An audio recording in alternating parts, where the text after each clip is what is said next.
Well, it's really my pleasure to be here to speak to all of you about something that's very important to me in my work as a psychologist, but also as a married man. So this talk is really going to be based upon my own marriage of 17 years, my work as a psychologist, a lot of the work that I do for married couples, for premarital work, and then also the work that I do for the tribunal in working with couples who have ended in divorce, unfortunately.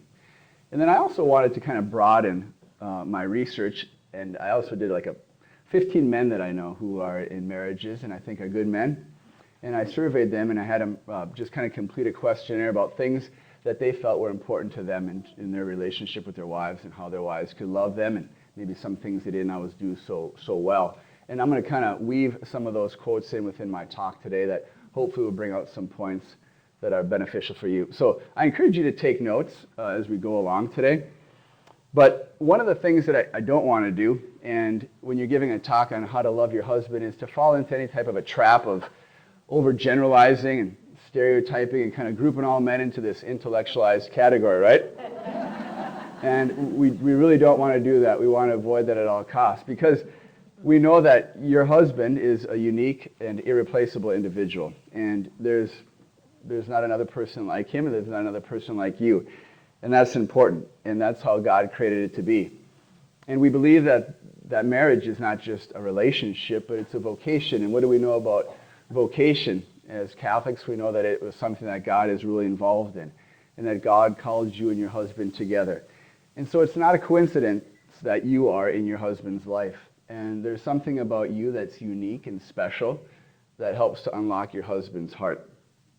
And so when you're listening to this talk today, I want you to think about if there's anything that comes up within your heart, your soul, that would resist what I just said, that maybe you don't feel like you're very qualified anymore to love him. Maybe you feel like you've lost something, or he's lost something, or your marriage has lost something. And I want you to talk that over with God, because it is important that your job is to help your husband to get to heaven.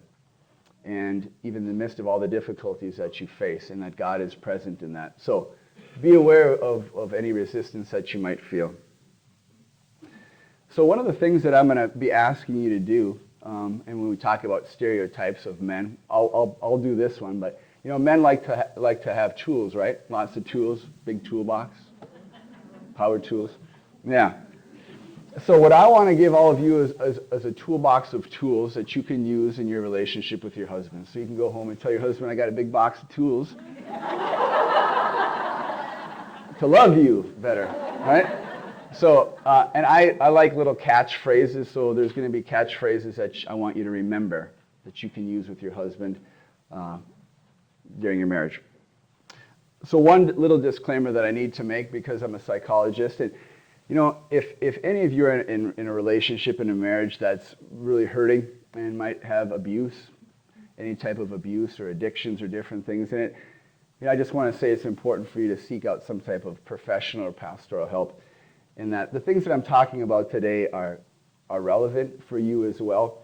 But what I don't want you to do is to leave today's talk feeling like if I just loved my husband better, if I forgave him again, or that then he would stop abusing me, or he would stop his addiction or whatever. And that's not the message we want to give to you, right?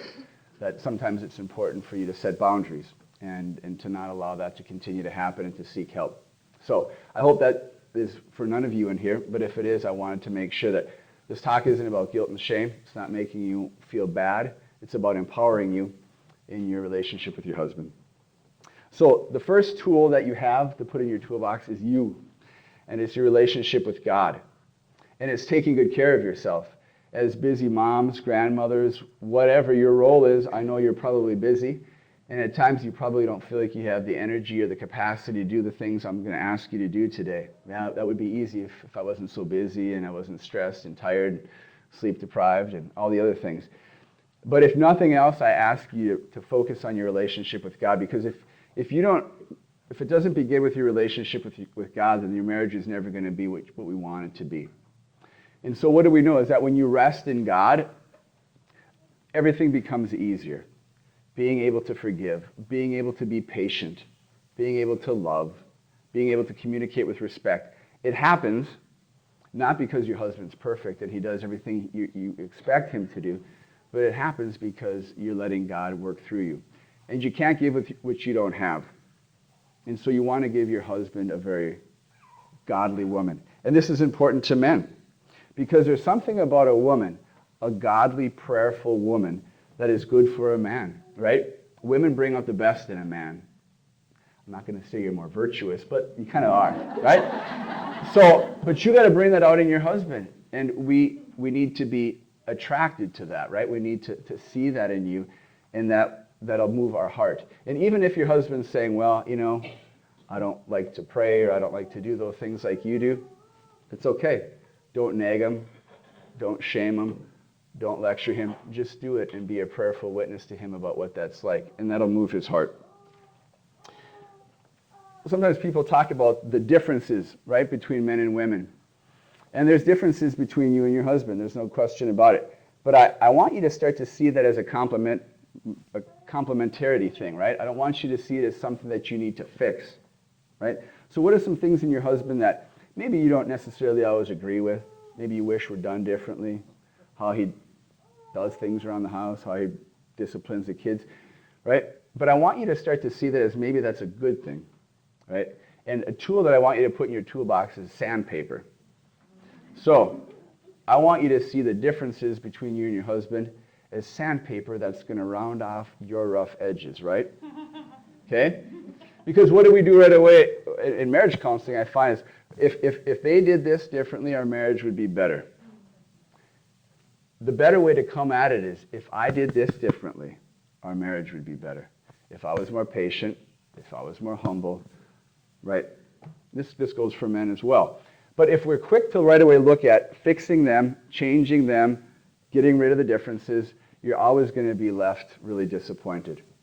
But if you can say, his rough edges round off mine because it's allowing me to grow in virtue, that's how God wants it. He wants these differences in the genders to be something that pulls out of you even more virtue. One woman came back from a retreat that I was working within marriage counseling, and she had it was a good marriage, but she struggled in it, and her husband was a tough cookie, but he was a good man. And she said the thing that she came to see in her retreat was that he was her saint maker. And that was her little word for him now, is that she knew if she was going to stay in this marriage and really make it what she wanted it to be, she was going to have to double down on prayer. And she was going to have to let go of things, right? And say, maybe I can't change that, but that's okay. And we're going to talk about what are some negotiables versus non-negotiables in marriage, and just coming to accept that. So this aspect of sandpaper, of being a saint maker, of the complementarity between genders is important. And so one man that I surveyed said this. He said, I wouldn't be the man I am today without my wife, and I don't think she'd be the woman she is without me. In the end, that's the impact we should have on one another, realizing that we each can build each other up positively. We both have a role to play. He said, I would say this: don't turn your husband into another girlfriend, but also don't become just another buddy to him. Your husband needs you, and you need him. The next quote really ties into what Sister Mary Elizabeth said this morning about the power of a woman's beauty, and knowing that beauty can encompass many different things. But there's something inherent within the feminine ethos, which is beautiful and calls something out of a man. And this guy said that. He said, women embody beauty, and from this beauty, men are inspired to continue the good fight, the fight that goes on every day, and the struggle that lie before us. Women should strive to be displayers of that beauty and to help inspire the husbands to be the men that they're supposed to be.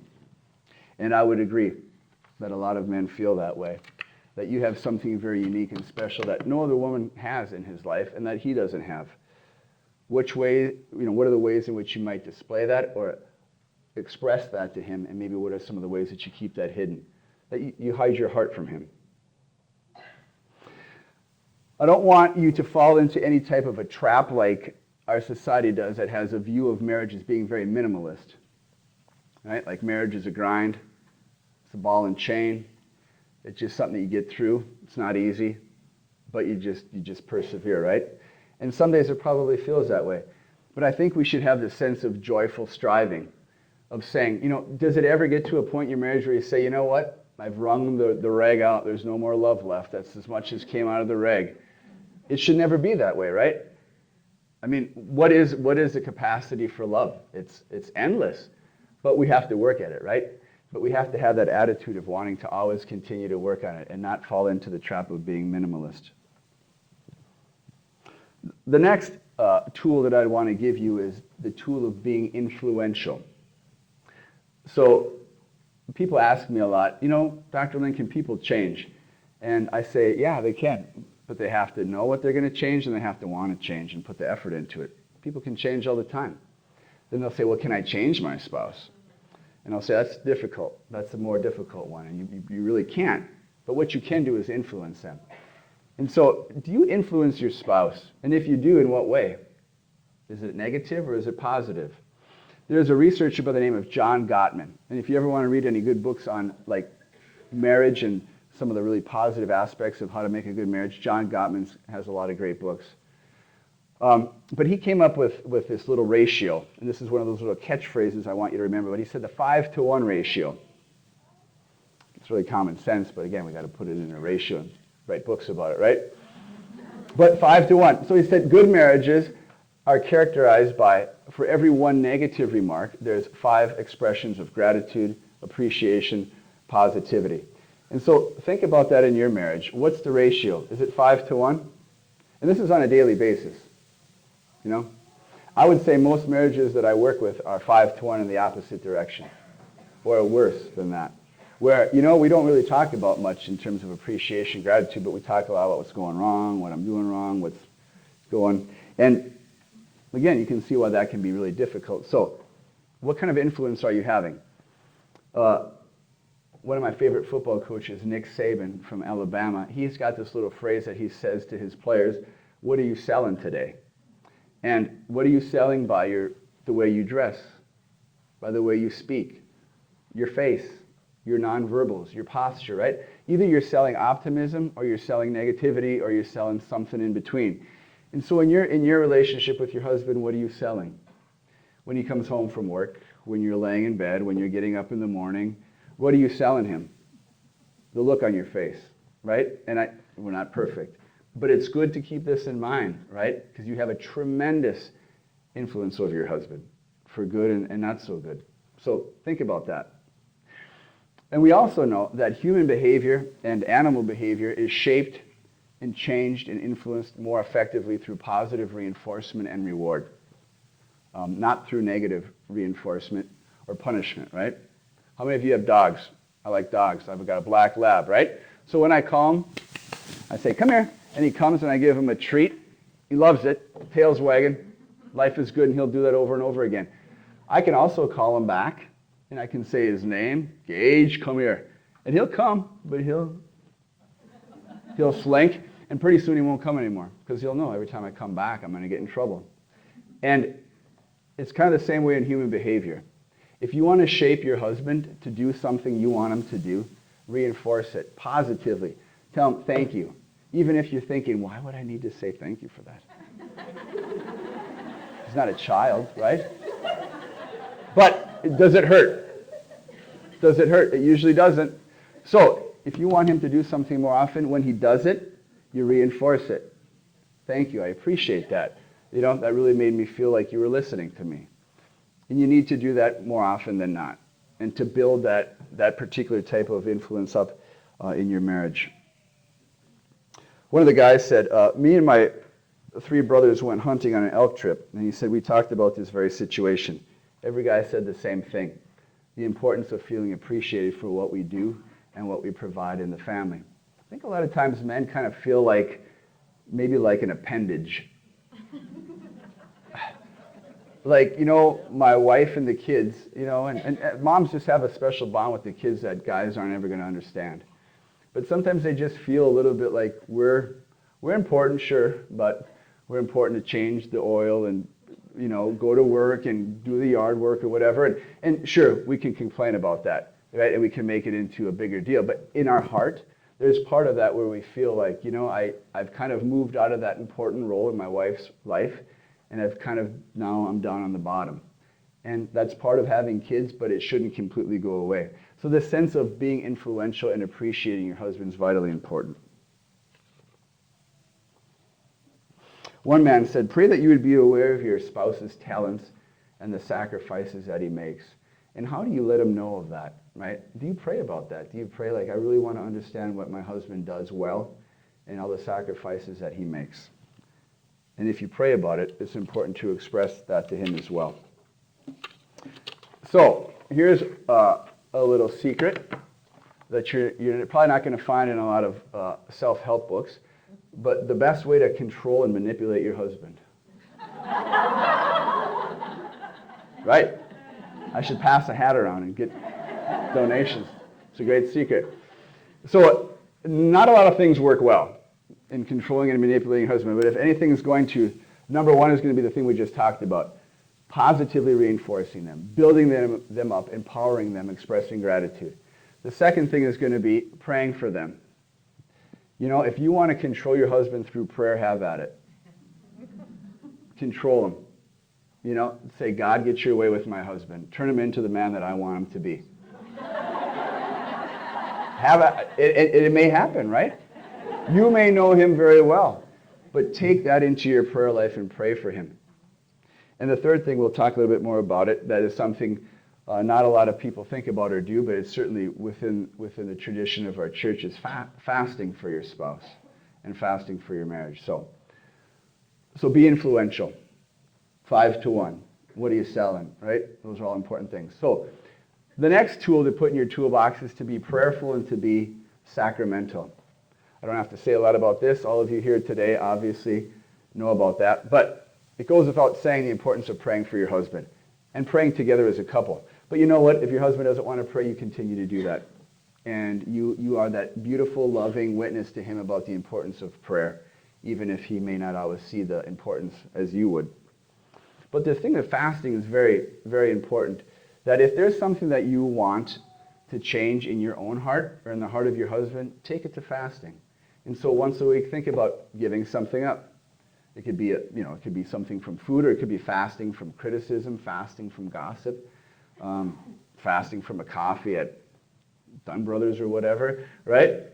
And when you do that, when you give that thing up, say, God, I'm giving up this particular meal. I'm giving up this coffee as an offering for my husband, and I want you to give him this instead. So I really believe that if you are appreciating him, and you're praying for him, and you're fasting for him, I'm not going to guarantee that he's going to change everything, but I guarantee things are going to happen. It isn't going to happen overnight. And I see that a lot, is that we're not patient. We have to be patient. This is a marathon and not a sprint. But we need to be prayerful and sacramental. And even going to the sacrament of reconciliation and thinking about what's going on in this marriage and what am I bringing to the marriage is important. So one man said, the best thing that my wife can do for me is by praying for me. And telling me that she has prayed for me is really inspirational. Knowing that she spends time each day in prayer gives me the sense on a deeper level that she and I are connected in and through God. She inspires me in her prayer and her faith life to be a better man, and ultimately leading me to heaven. I am truly blessed. So what a great witness you all can give to your husbands about that. So the next tool that I want you to put into your toolbox is to be a passionate scientist. Be a passionate scientist. Now women are usually, emotional, passionate. They've got that. It's a good thing. But maybe not always scientific. And so I want you to take a scientific approach to your husband and to really start thinking about what makes him tick. Right? So you could say, when I do these things over here, this is what the response is from my husband. But then when I do these things over here, this is the response. So do some case studies with your husband, right? How do you get him to be the husband you want him to be?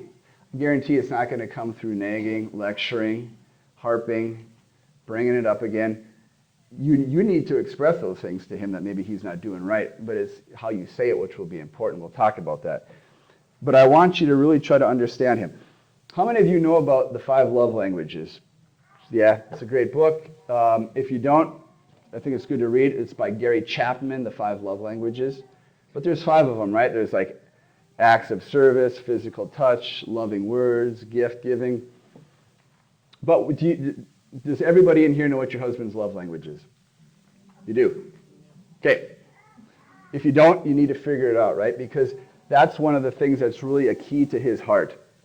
Now, what happens with a lot of people, and including men, okay, so the vast majority of men, probably one of their love languages is physical touch. So they would say, well, that's my love language, and so that's the way I'm going to love my wife. And the wife may be saying, but that's not my love language.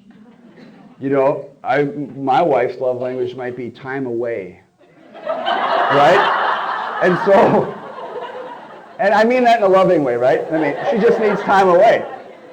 But what happens is if I come home and I say, you know, my love language is touch, and I want to touch her, and she says to me, you know, I've been touched all day by the kids, and I don't need you touching me right now.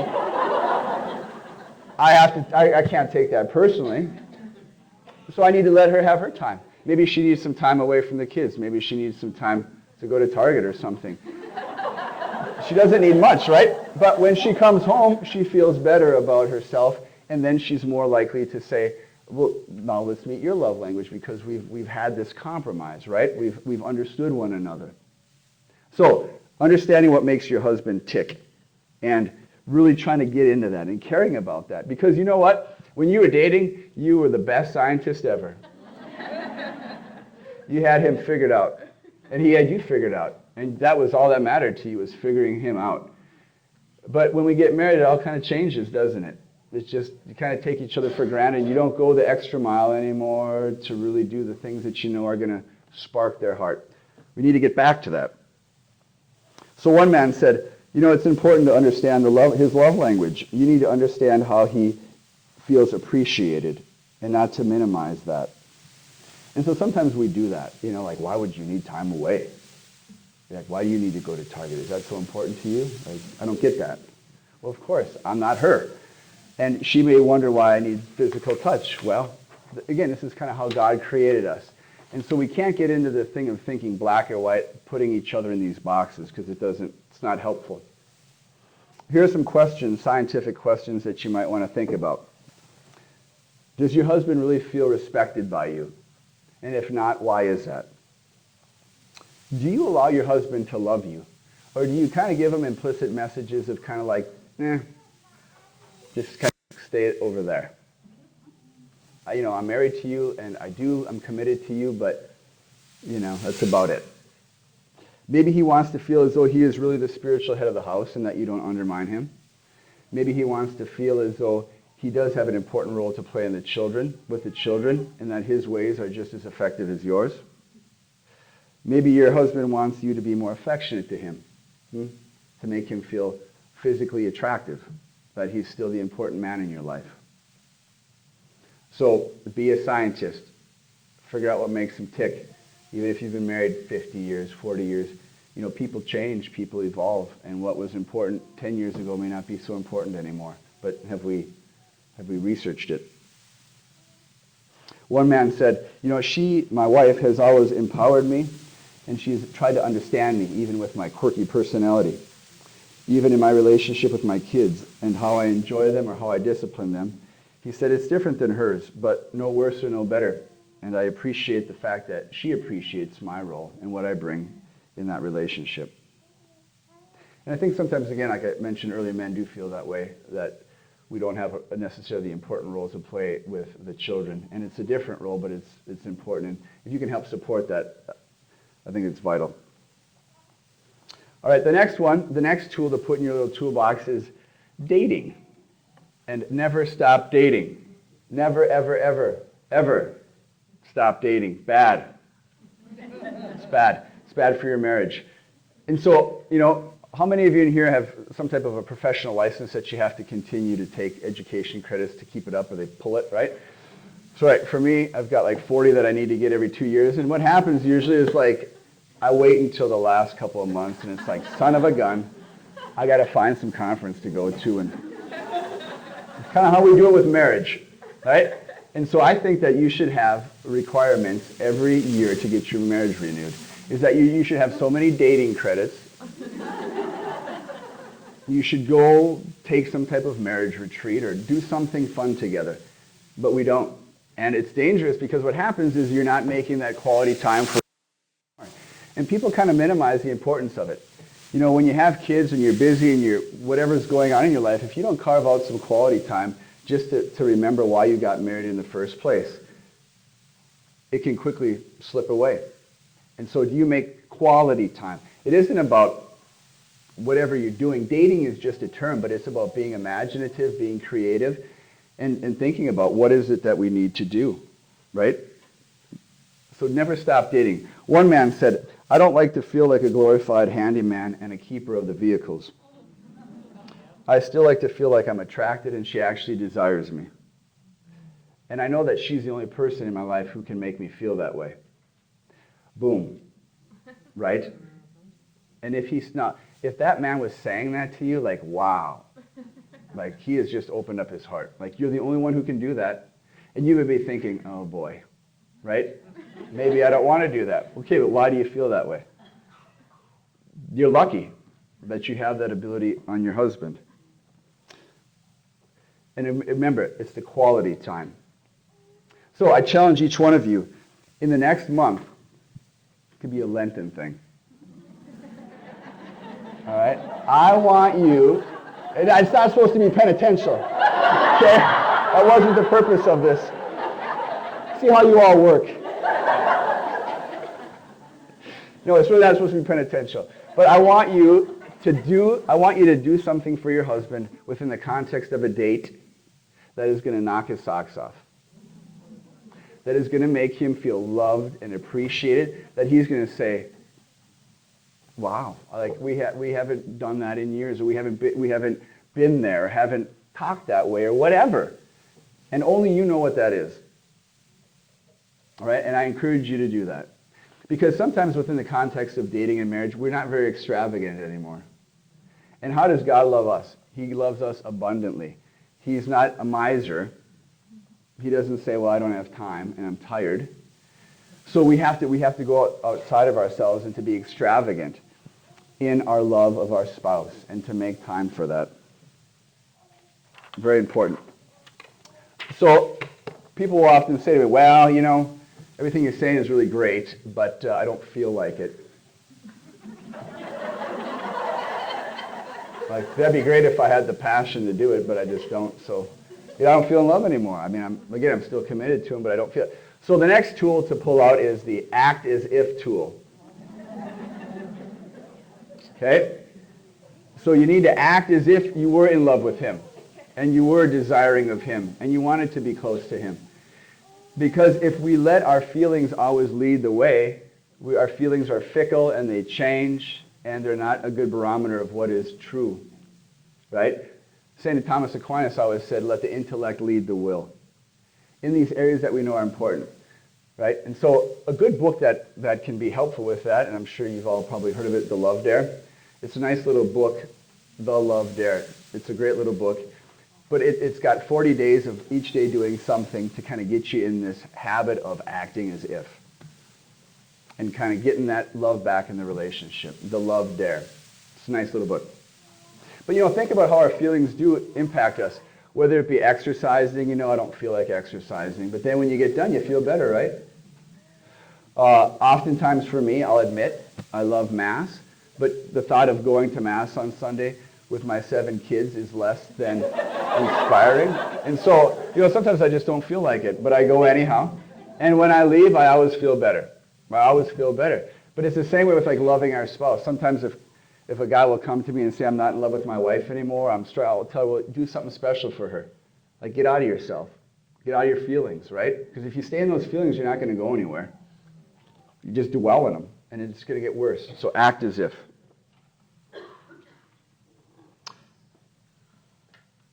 So the next one is about communicating. And this is one where I want you to avoid a few things, okay? And so the key word here is the 4 horsemen of the apocalypse. Anybody know what the 4 horsemen of the apocalypse are? Okay. So this again was developed by John Gottman. But he said when these 4 things are present in a marriage, it means that the end is near. Okay? Things aren't going well. And so you want to avoid these 4 things in the way that you communicate with your husband, because communication is vitally important. It's the foundation of any relationship. But number 1, I'll give you all 4 of them, then I'll describe them to you. But number 1 is criticism. That's the number 1 horseman. Number 2 is defensiveness. Number 3 is contempt. And then number 4 is stonewalling. So how would this take place? All right, we all know what criticism feels like. And criticism just isn't the words, it's the tone of voice, it's the posture, it's the look on the face. You always, you never. You always do this or you never do that, right? And that's not true. It's never true. But that's what's communicated as criticism. And so what that does in the heart of the other person is defensive. Like, hey, you're attacking me, and so now I have to go on the defensive. And as soon as that happens in your marital communication, it's really important to shut down. And what I mean by shutting down is taking a break, okay? And taking a break doesn't mean that you just avoid it and sweep it under the rug and pretend it never happened. But you're saying until we can cool down, nothing good is going to come from this conversation anymore, because we're just in this fight or flight response. And if I showed you your brains on a PET scan when you're in that, like, you're not thinking clearly. You're thinking like from the old reptile brain. And it's true. You're thinking from the old reptile brain that says, I will strike you or I'm going to get out of here. And so not a lot of empathy and compassion can come from that point. But what happens with a lot of couples is you have one of the persons who's the pursuer who says, oh, no, we're not letting this one go. We're going to talk about this until we get it resolved. And so then they pursue the other person up to the bedroom. They lock the door. And you know, there's some dynamic within that. And so it's not helpful. So do not be a pursuer. Do not be a chaser. You and your husband develop a way in which you say, when we get heated, if it gets heated, we need to take a break, maybe pray. Just get away 15 minutes, half a day, whatever it takes, but we got to come back. But we got to come back. We've got to come back and talk about it. Because if that happens, 1 and 2, criticism, defensiveness, it leads to contempt. And contempt is a really ugly feeling where you feel like, you know, I don't even want to be married to you anymore. Like, I kind of hate you. Like, I despise you. And we've all probably felt shades of that in our marriage, and it's not a good feeling. You never really wanted to say, but you know the hot button, so you push it. You push it, you try to get him riled up, you say things, and he does the same, and here we are. If those 3 happen enough, you get 4, stonewalling, which is we don't really talk about much anymore. Because we know if we talk, it's going to end up in criticism, defensiveness, contempt. And so we just keep quiet. And we talk about, like, you know, who needs to drop Johnny off at daycare today, but other than that, not much. So avoid those at all costs. And really try to identify those first 2. And it's not what you say, it's how you say it, and thinking about leading in. I'll just give you a quick 2-minute primer on the best way to communicate with your husband when you've got something somewhat negative to say, is say to him, James, when you do this, this is how it makes me feel. Not, James, you always do that, or James, you never, or James, why do you keep doing that, and what's your problem, and looking ugly at me. And if you can say, James, when you did that tonight, do you know how it hurt me? So my wife isn't judging me. She's not criticizing me. She's not assuming that I'm some... She's just saying, you know what, when you do that, when you say that, this is how it hurts my heart. And if you really love me, I don't know why you would do that purposefully. And if you're doing it purposefully, well, then that says something too, though, right? So try to communicate that way. Letting your husband... Because most husbands really, they don't want to see their wife hurt. It's easier to argue with your wife when she's being mean back. Then it's like, well, yeah, look at her. She's mean and nasty, and so I have to defend myself against her. But when she's hurting, it, you know, in the heart of a good man, he doesn't want to see his wife cry and hurt. And so be able to express that to him. The other thing that I would say is make sure that you're just really clear in your expectations as well. Just really be clear about what you want from your husband. You know, sometimes we aren't really smart about getting things quickly, perhaps in the emotional realm, or we don't have the best hearing, right? And it's not that we don't hear well, but we don't listen well, perhaps. And so try to be clear in your expectations. And you may be thinking, you know, but I've told him this like for 15 years. And you think he'd know by now. Well, I know. But you may need to say it again. And make those expectations clear, because passive aggressiveness never works well, right? We know what passive aggressiveness is. I'm not mad, but then you're pouting and stomping. And there's nothing I want to say to you, but, there is. And so making sure that you're clear. And I encourage the last group, just really be open with your husband. He can take it. He would much rather have you be open in a loving way and expressing to him what's really going on than for you to be kind of dancing around it, passive aggressive, So here's something a man said. I have sadly seen wives who openly share negative views of their husbands with family, friends, coworkers, and I can't think of any more ineffective thing to develop. Cutting remarks or horrible sarcasm are probably the most damaging thing a wife could do to their husband's self-esteem. So again, running him down, cutting, different things like that. Another man said the importance of building your husband up and understanding that, two shall become one.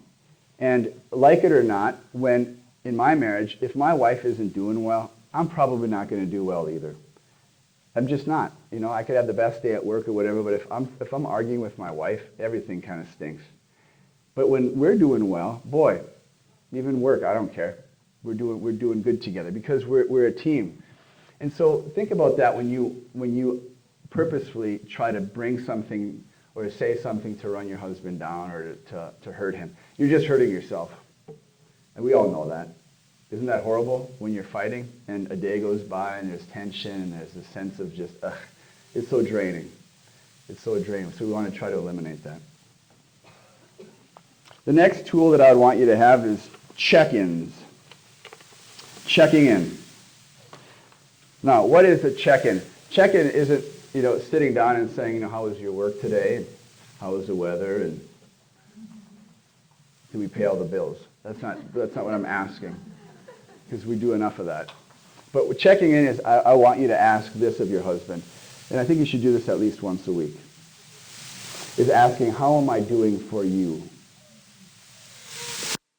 Loved and appreciated. Do you feel like I'm meeting your love language? Have I offended you in any way this week? Like, what's the pulse of our marriage? How's it going between the two of us? It would seem common sense that we would do that, but not a lot of people do. And, some people might even think that's kind of awkward. But why would that be awkward if we were, this person that we love, and that the marriage is the most important, up and say, hey, how am I doing for you? Like, I want to love you. I want you to feel loved and appreciated. I want you to feel like you're the best man in the world. I want you to be on cloud nine. Am I helping with that? Because if I'm not, then it's going to run back down onto me. I'm going to get some of it coming back on me if it's not. And so do we check in with that? And that should be, hopefully that should be a good thing. We don't want that to be an opportunity for conflict. We want that to be a building up, a bonding of saying, how can I love you better? Do I need to say sorry for something? Because if we don't do that, we start to assume, and we start to assume that things are fine, right? And that's a problem. I remember early in my marriage when I was starting my practice, working a lot of long hours, again, thought I was doing the right thing, providing for the family, developing a practice, and that went along, and there were some cracks in the door of our marriage, and we probably weren't getting along as well as we should, and finally checked in with my wife, finally checked in with my wife, and she thought, this isn't really what I signed up for. You're not home hardly ever. I'm stuck with all the kids, and I'm kind of losing my mind, and this isn't what I want, and so I don't want this for the next 20 years of our marriage. Now, maybe she should have checked in with me a little earlier, and I should have checked in with her, but that would have been, we could have headed that off much earlier by communicating about, how am I doing for you? Am I meeting your love language? Am I taking good care of you? Physically, spiritually, emotionally. So a little exercise that you could do with checking in, I encourage couples that I work with to say, compare or exchange with your spouse how you could love them, or ask them, how could I love you physically, spiritually, emotionally, physically, whatever. And then when they give you it back, are you going to do it? So, checking in. All right, so we have about 10 minutes left. A talk on loving men would never be a talk on loving men if we didn't talk about sex, right? So, but it's not going to be the sex talk that you envisioned, but it's important, okay? Because what do we believe as Catholics? We believe that sexual intimacy is like an icon of the Trinitarian love, that it's holy, it's sacred. It is the one thing. God created the world, right? And then he didn't create it anymore. He used human beings to part in that through the act of sexual intimacy. It's a very sacred, holy thing, but how often do we find that it becomes a wedge in a marriage? It becomes a wedge with the stereotypical notion of men want it more often, women don't really ever want it. And herein lies a problem, right? And that shouldn't be the way it is. And it's important for a marriage. So let's talk about how I would view intimacy. So remember the food pyramid. Back in the days in school, you got your breads and your grains and your fruits and vegetables, and you get your sweets up on top. So I'd say it's the intimacy pyramid. Is at the bottom should be emotional communication, emotional intimacy. And then maybe you've got spiritual intimacy, and then maybe you've got recreational intimacy, and then maybe you've got whatever, intellectual intimacy, and then at the very top, when all those are met, you've got physical intimacy. And I would say the vast majority of women that I've talked to or that I know would say that's their pyramid. They when they feel emotionally connected, when they feel cared for, when they feel loved, when they feel spiritually connected, then they're more than willing to be involved in the marital embrace. So that's really good. Except that men just take it and flip it upside down. Right? And they're like, yeah, if we go there first, then I'm more than happy to talk nice to you and to pray with you and feel close to you. And so, but here's the thing. That's kind of how God created us. And the answer is never, well, it's always about him. And the answer isn't, it's always about you. Where do you find compromise in that? Where do you learn how to communicate? So we don't want the message to be, just do it. Just engage in that and be, it's about learning that your needs are just as important as his, but that his needs are just as important as yours. And that sexual intimacy, physical affection is very important to most men. And certainly that waxes and wanes over the course of a lifespan. But I know a lot of men who would say it's very important at all stages of life in some way. So, asking yourself in your marriage, do you help your husband to have a well-balanced diet? Right? Is he getting all the food groups in? And he needs to learn how to do that. Because one of the things that you have, and I'm not saying that you use the act of physical intimacy as a tool, but one of the things that you have as a woman is to be able to unlock his heart and to help him to see the other aspects of physical intimacy, of spiritual intimacy, of emotional. But if he's always feeling rejected in the act of physical, it usually will shut down most of the other areas for him. So compromise, respect, and communication is important. Sometimes I hear of couples going years without intimacy. And I understand there's physical reasons sometimes, there's psychological reasons, there are things that prevent it. But in the absence of those, I don't know why couples would go that long. If we believe what intimacy is about, not only is it a natural way of receiving grace, but it's a supernatural way because God's present in that. And so many of you might be thinking, well, the way that the church talks about intimacy is not how I've experienced it. And if that has happened, that's unfortunate. And we have to be aware of that. But we want to hold up the ideal again of what it could be. And for you and your husband to work together on that. Remember, more important than giving your husband frequent intimacy sexually is a commitment for both of you to pray, communicate, and discuss what that looks like. So one guy said to me, he said, if my wife didn't feel like it that evening or was tired or whatever, I understand that. But if she could just say, you know what, Joe, tonight I'm just tired and I know this is important to you. I know it's your love language, but can we wait? Can we wait until tomorrow or the next day or whatever? He said that would make all the difference in the world. That she has an understanding of it's important to me. Because a lot of men kind of just feel like it's like rejection. Like, why is that so important? Why, and that just beats them down. So if you could just have the empathy to say, yeah, not tonight, or whatever, that empathy is important to the heart of a man. Okay, I'll go one more thing and then I'm going to end. This one I'll just say, keep an eternal perspective in all this, right? It's a marathon, not a sprint. Keep a good attitude. And the best way I can describe this is there's a lot of things in a marriage that are non-negotiable. I mean, negotiable. That they don't really matter, right? They don't really matter. So here's a beautiful little story. I worked with an elderly man in his 80s, came in to see me because he was grieving the loss of his wife of like 50 years. And he said, you know what, Dr. Link? He said, one of the things that haunts me is that every couple times a week, my wife, and they lived out on a farm, and he said my wife would bring the garbage up to the driveway, and she'd want me to pick the garbage up with my loader tractor and take it over the burn barrel, because she didn't want to haul the garbage over by herself. And he said, I'd get so darn frustrated and annoyed. You know, I'm feeding the cattle, and then she calls me on the radio and says, come get the garbage, and he's like, you know, and he said we got into so many arguments about this stupid garbage, you know. And he said, you know what, now that she's gone, he said, I'd do anything to pick up her garbage again. And he was crying. He said and so what's your garbage story, right? What's the thing that you would say, it annoys the heck out of me and we fight about it, but if he was gone and I never got to be with him again, I'd gladly do that for him. I'd gladly, the garbage, right? And to me, when he was saying the garbage thing, it was about the sandpaper, about if he could have allowed himself just to love her and to be like, that's my wife, gonna go pick up her garbage.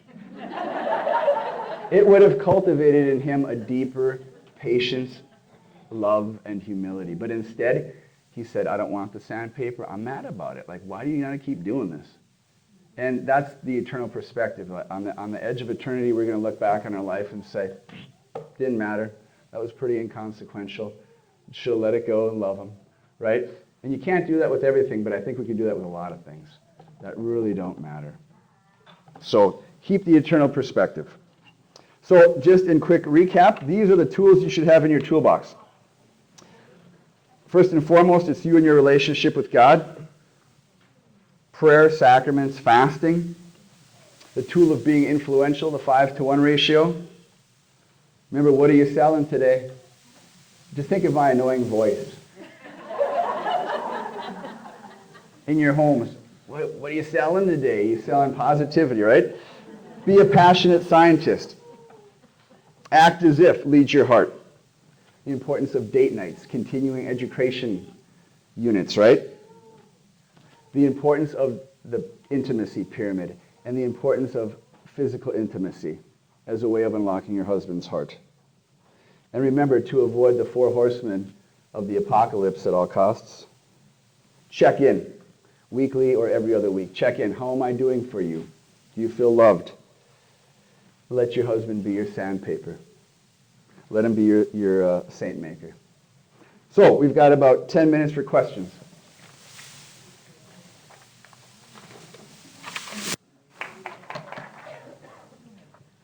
I guess one thing that I have found in my marriage is I kind of joke around about it, but my husband is like the girl and I'm the guy.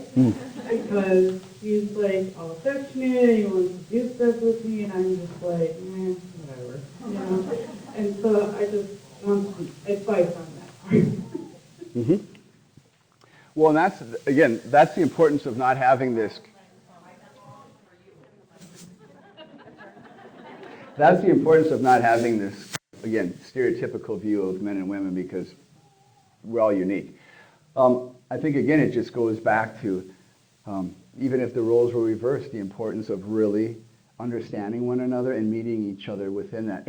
And I would say that although a lot of men aren't going to want to admit this, a lot of men are pretty emotional guys. Like, we're pretty soft down deep. And, you know, it's like there's something about having a woman, a wife. It's not like it's our mom, you know, but there's something about a little boy within every man. That's what I'm trying to say. And you occupy that role as their wife. And so it's not uncommon for men to be sensitive and emotional, but they may not always want to express that or to say that. But men need that. Men are much quicker to get remarried after a spouse dies than women.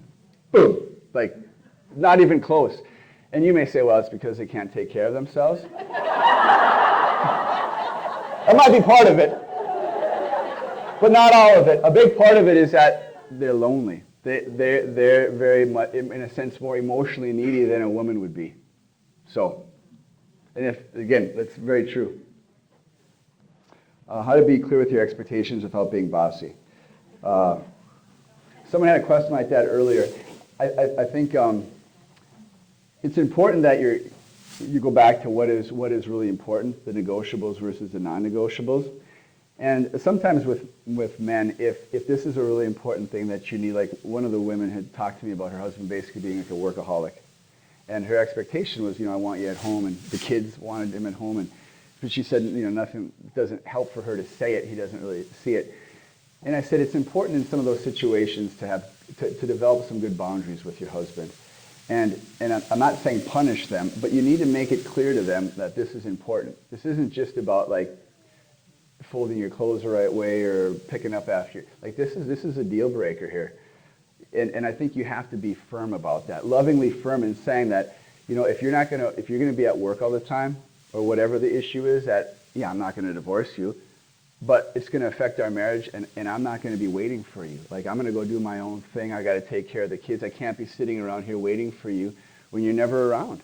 And that becomes a boundary. And what you're trying to do is kind of wake up your husband's heart to say, this is important, right?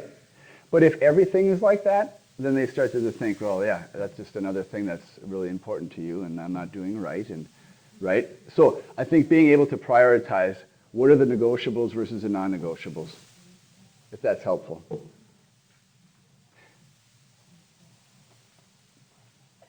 And I would just say, if any of you ever have follow-up questions, or you can always shoot me an email, give me a call. My information's online.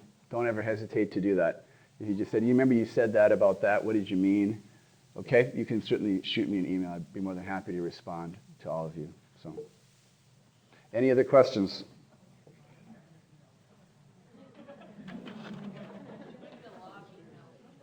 It's all right.